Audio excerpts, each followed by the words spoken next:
Well, hello, welcome back to the Coffee Break. I'm your host, Ron Ross. In today's episode, I want to talk about the importance of knowing the difference between communicating with your head and communicating with your heart. So we're knee deep in political season, Super Tuesday just happened, and really what I watch are the candidates on a debate stage, the candidates in speeches that really resonate. Know the difference between the policies, the things that exist here in the head, and then how to really connect with people on the heart level. Those that can't really move between head and heart really struggle.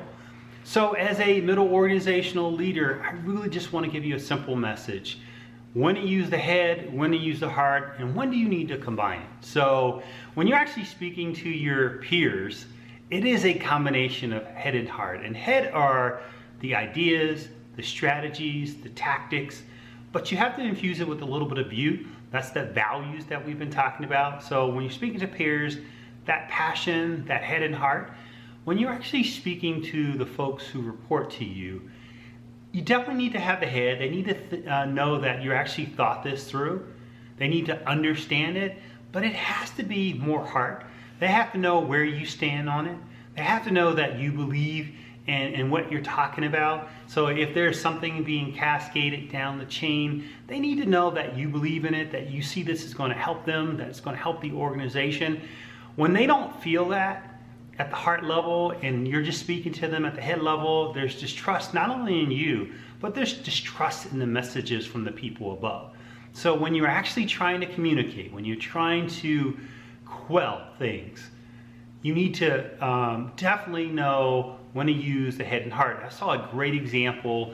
We're in coronavirus season and I saw Governor Cuomo really mix head and heart. He actually rationally explained why we shouldn't be so panicked, but he connected to people at a heart level because he brought his daughter into the conversation. And he shared the facts, but he did it from a very heartfelt perspective. So it was actually brilliant. When do you speak from the head?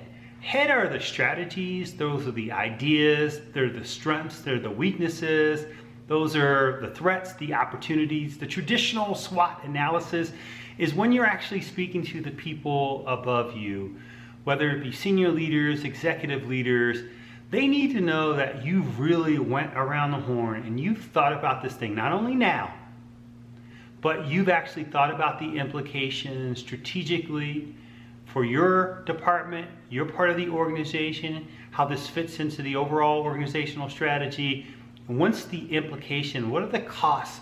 What are the people that are going to lose? What is it going to cost to implement it? What is going to be the hassle? They need to know that you've thought that through. And when they hear that head type of message, then you're seen as a strategic communicator. So big difference. Know who your audience is. If you're speaking above you, rely more on the head. Definitely bring a little bit of passion when you're speaking to peers. You want that head and heart. But when you're actually speaking to people that you need to motivate, that you need to inspire, it has to be a heavy dose of the heart with a little bit of the head mixed in. So hopefully that message makes sense. Until the next coffee break, I'm your host, Ron Ross. You know what to do. If you haven't subscribed, please subscribe. Pass this on to other people that you know could benefit from this. And I can't wait to talk to you next time. So enjoy. All right, you know what's gonna happen. Music, logo, I'm out.